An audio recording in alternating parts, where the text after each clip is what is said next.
Hola y bienvenidos. Hoy vamos a sumergirnos en un material que toca una fibra sensible, creo, para muchos. Es un texto del Pan de este día por Josué que se titula Ricos en él, el dilema del heredero. Y bueno, nos llega como una reflexión sobre una de esas paradojas, digamos, más desconcertantes de la vida de fe. Sí, una paradoja central, diría yo. Exacto. La misión hoy es precisamente intentar desentrañar esa tensión. El punto de partida es una promesa enorme, casi abrumadora, que el texto nos recuerda.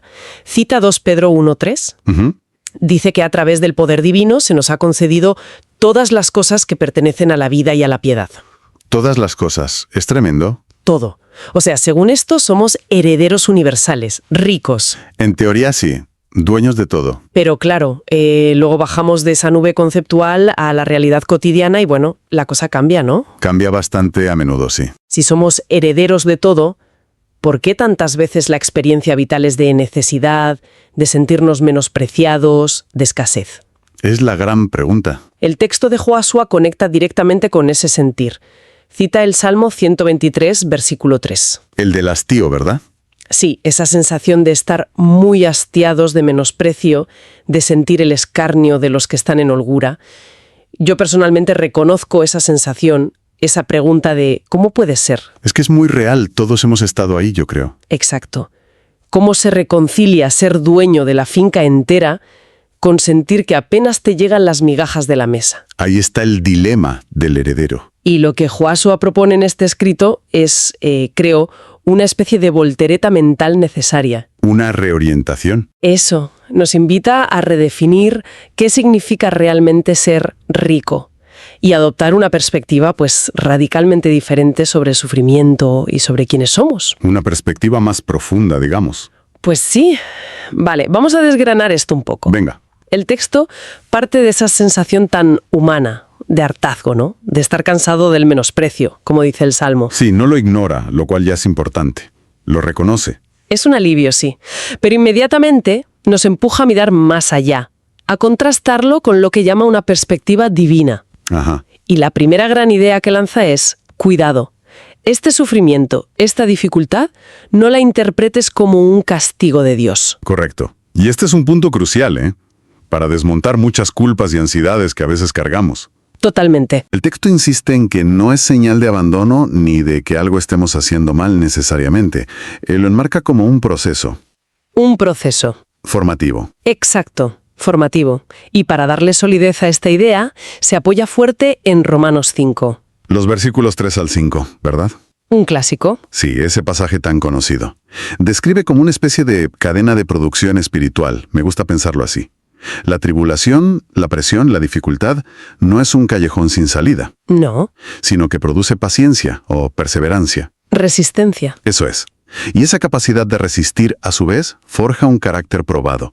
Una madurez, digamos, aquilatada. Vale. Y ese carácter robusto es el que alimenta una esperanza sólida. Una esperanza que, como recalca ese mismo pasaje, no avergüenza. Exacto. No es una ilusión vana, no es humo. ¿Y por qué no avergüenza? Pues porque, según Romanos, esa esperanza está cimentada en algo muy real, el amor de Dios que ha sido derramado en nuestros corazones por el Espíritu Santo. Entendido. Así que el sufrimiento, visto así, no es un obstáculo para la esperanza, sino, paradójicamente, el camino que la fortalece y la valida. ¡Qué curioso! El texto de Josué recoge esta lógica paulina para decir, mira, lo que sientes no es una señal de que Dios te ha olvidado, sino quizás una evidencia de que está trabajando en ti. Entiendo la lógica teológica, sí, pero sigue habiendo algo que choca con nuestra intuición, ¿no crees? Sí, claro.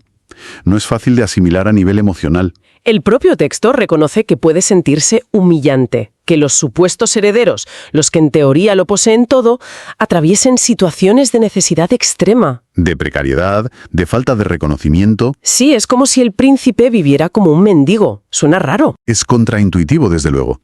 Y para abordar esta aparente contradicción, el texto recurre al ejemplo definitivo. Al propio Jesucristo. Claro. Ahí es donde el argumento se vuelve, creo, realmente potente. Sí, porque ya no es teoría abstracta. El texto de Josué utiliza el ejemplo de Cristo como la clave interpretativa fundamental y cita 2 pasajes que son como las 2 caras de la misma moneda. A ver, primero 2 Corintios 8.9. Siendo rico, por amor a vosotros, se hizo pobre, para que vosotros con su pobreza fueseis enriquecidos. ¿Se hizo pobre? Siendo rico, Y segundo, las propias palabras de Jesús en Mateo 8:20. El Hijo del Hombre no tiene dónde recostar su cabeza. vaya. Pobreza voluntaria y falta de hogar, nada menos que en el Hijo de Dios. Efectivamente. Y la interpretación que ofrece Joshua es que esto no fue un accidente, ni una simple tragedia. Sino, lo describe como una dinámica divina deliberada, con un propósito muy claro: librarnos de la vanidad. ¿Librarnos de la vanidad? ¿Cómo? Pues al ver a Cristo, el heredero por excelencia, abrazar la pobreza y la humildad, se nos revela un camino distinto. Es Dios mismo modelando cómo la verdadera grandeza no reside en la opulencia externa, sino en algo más profundo. Entiendo. Al hacerse pobre, nos enseña a desprendernos del orgullo y de la confianza en lo material. Es como un vaciamiento voluntario para un enriquecimiento mayor, pero de otro tipo. Ese vínculo entre la pobreza, la de Cristo o la nuestra, y ser librados de la vanidad, es una conexión fuerte. Sí, da que pensar. Me hace pensar, si el objetivo es pulir el carácter y quitar el orgullo, entonces la situación actual de heredero que no disfruta de la herencia cobra otro sentido. Exacto, se reinterpreta. Y esto nos lleva de lleno a la analogía central que usa el texto, ¿verdad? La del heredero niño. Justo. Aquí es donde creo que la cosa se pone realmente interesante para entender la paradoja. Totalmente. Es la imagen clave que Joshua toma de Gálatas 4, versículo 1. ¿Qué dice exactamente? Dice: entre tanto que el heredero es niño, en nada difiere del esclavo, aunque es señor de todo. Uf, es potente. Es una imagen potente, sí, porque todos entendemos que un niño de 5 años, aunque legalmente sea dueño de una fortuna, no puede administrarla. No, claro. Necesita ayuda. Necesita tutores, necesita crecer, madurar. ¿Y si se le diera todo el poder y el dinero de golpe? Probablemente sería un desastre para él y para todos. Exacto. Pues esa es la aplicación que hace el texto a nuestra situación espiritual. A ver. Aunque ya seamos herederos por la fe en Cristo, nuestra condición actual es de niñez espiritual en cierto sentido. Vale. Somos, como dice el texto de forma muy gráfica, infantes que no soportamos un gramo de gloria. ¡Ay, qué bueno! Un gramo de gloria. Entonces, esta etapa de aparente limitación, de no tener la posesión plena y visible de toda la herencia, no es un fallo del sistema. Sino una protección. Eso es, una medida de protección divina. Tiene el propósito de evitar que nos embanzamos, que el orgullo nos infle antes de tiempo y nos destruya. Como a un niño con demasiado poder. Justo, nos prepara para poder manejar la verdadera riqueza y gloria futuras sin que nos corrompan. Y esto conecta directamente con esa idea anterior de ser librados de la vanidad a través de la necesidad, siguiendo el modelo de Cristo. Tiene mucha lógica. Es como un entrenamiento intensivo para el heredero antes de asumir el trono. Sí, una preparación. No se le da todo de golpe para que no se pierda. Y esto me lleva a otra distinción que el texto subraya con fuerza. ¿Cuál? La diferencia radical entre ser un esclavo y ser un hijo. Cita aquel pasaje de Juan 8:35. Sí. Juan 8:35.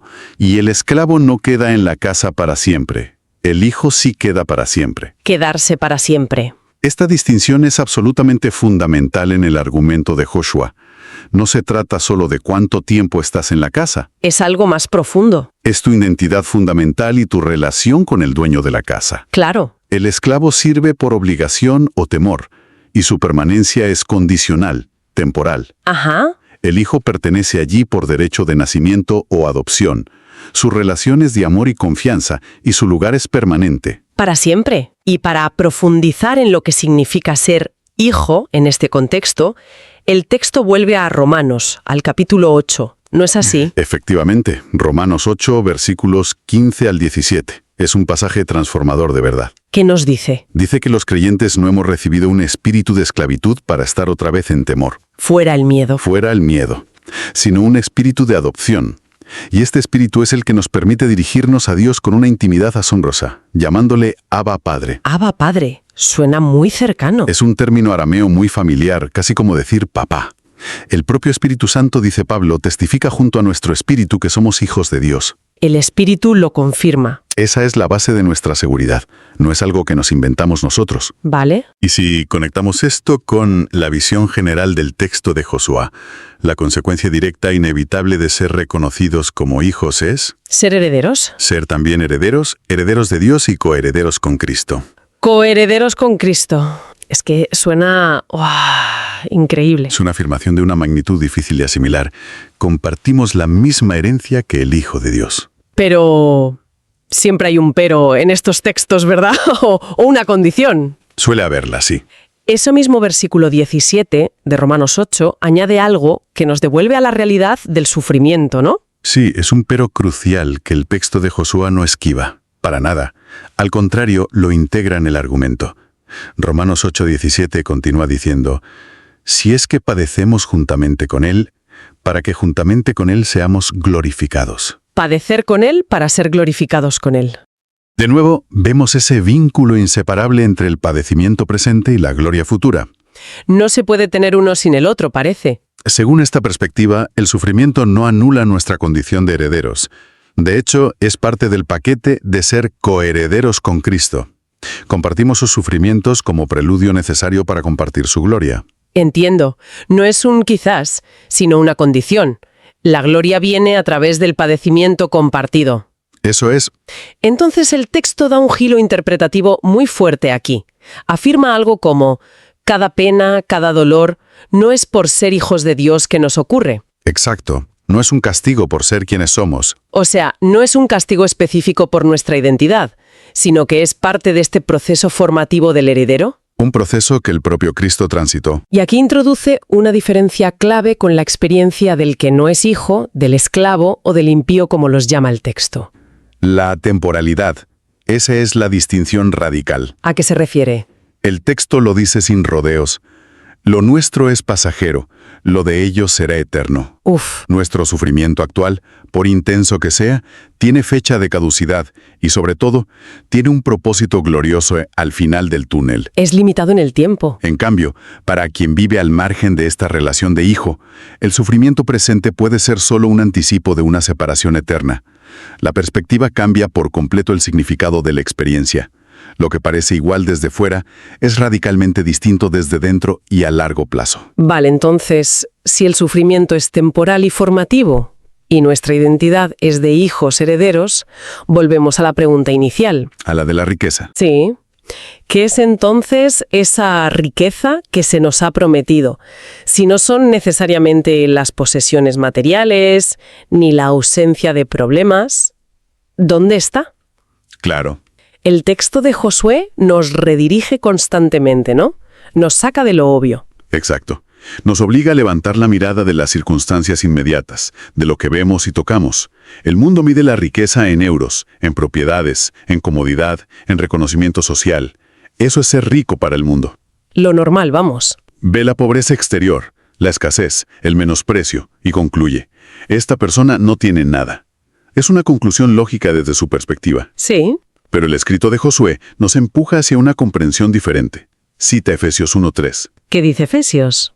Dice que Dios ya nos bendijo con toda bendición espiritual en los lugares celestiales en Cristo. Toda bendición espiritual, ya, en presente. Ya está dada. La riqueza fundamental ya la tenemos.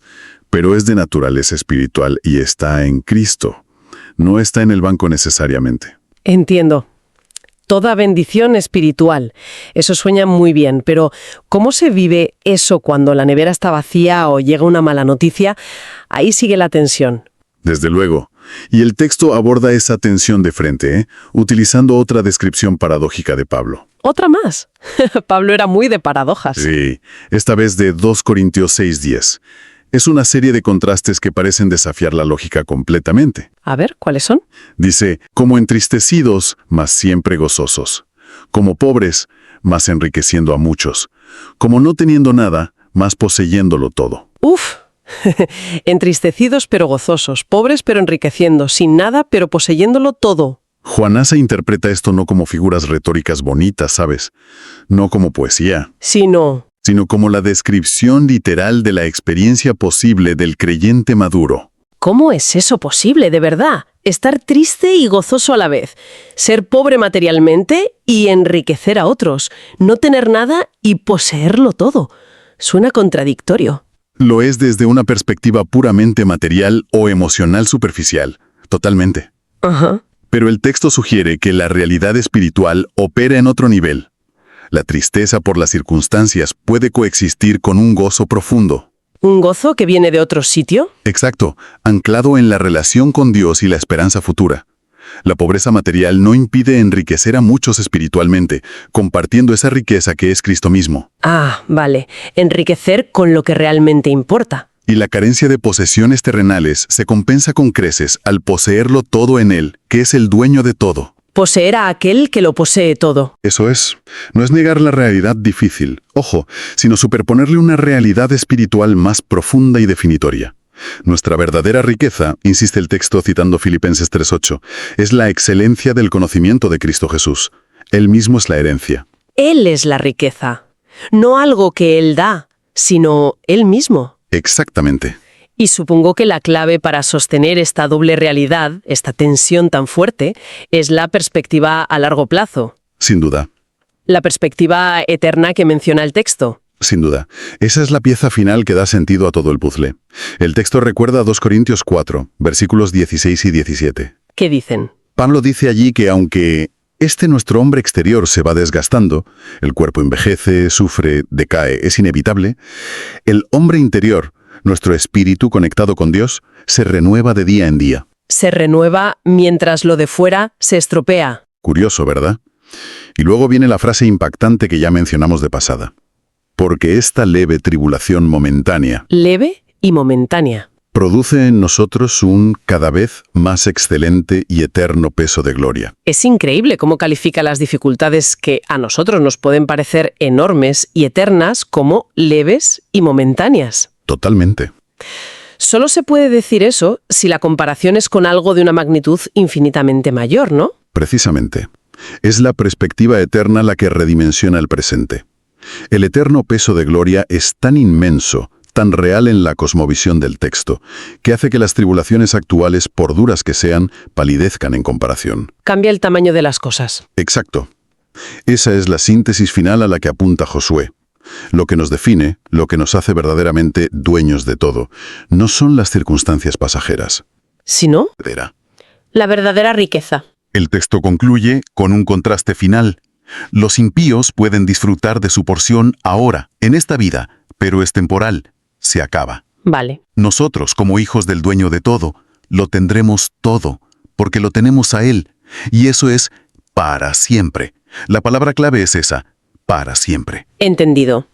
Entonces, si intentamos destilar lo esencial de este análisis del texto de Josué, ¿queda clara esa tensión inicial entre la promesa de ser herederos de todo y la experiencia frecuente de carencia? ¿Es real? Sí, muy real. Pero la respuesta que ofrece no es negar la dificultad, sino redefinir radicalmente la riqueza. Correcto. No es material, es espiritual, y está personificada en Cristo. Él es la riqueza. Eso es. El sufrimiento se reinterpreta, no como castigo, sino como un proceso formativo, temporal, modelado por Cristo, que nos purifica de la vanidad y nos prepara para la gloria. Un proceso con propósito. Y el anclaje fundamental es nuestra identidad. No somos esclavos del temor ni de las circunstancias. Somos hijos. Somos hijos, adoptivos, coherederos con Cristo, con una perspectiva que trasciende lo inmediato y se proyecta a la eternidad. Exactamente. Entonces, ¿qué significa todo esto en la práctica? ¿Cómo se vive? Bueno, el propio material de Joshua no nos deja simplemente con la explicación teológica, que está muy bien. Pero Bueno, hay que bajarlo a tierra. Exacto.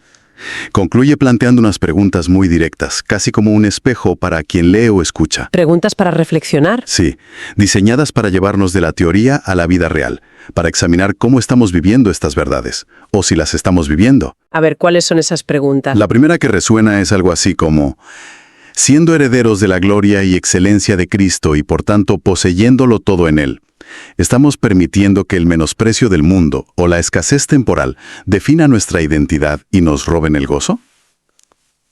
Fuerte. Fuerte. ¿O estamos viviendo realmente anclados en la certeza de nuestra herencia eterna? Es una pregunta sobre dónde ponemos nuestro foco y nuestra seguridad, ¿no? Sí, ¿dónde está nuestro tesoro, como se suele decir? Y la segunda, conectada con la analogía del heredero niño. Comprendiendo que el heredero, mientras es niño, en nada difiere del esclavo en cuanto a su capacidad de gestión, Ajá. estamos aceptando con paciencia el proceso formativo de Dios, sabiendo que es para librarnos de la vanidad, ¿O estamos desmayando, rendiéndonos a la dificultad, olvidando que esta leve tribulación momentánea está produciendo un eterno peso de gloria? Vaya, esta cuestiona nuestra actitud ante el proceso, ante las dificultades. Exacto. ¿Paciencia o desesperación?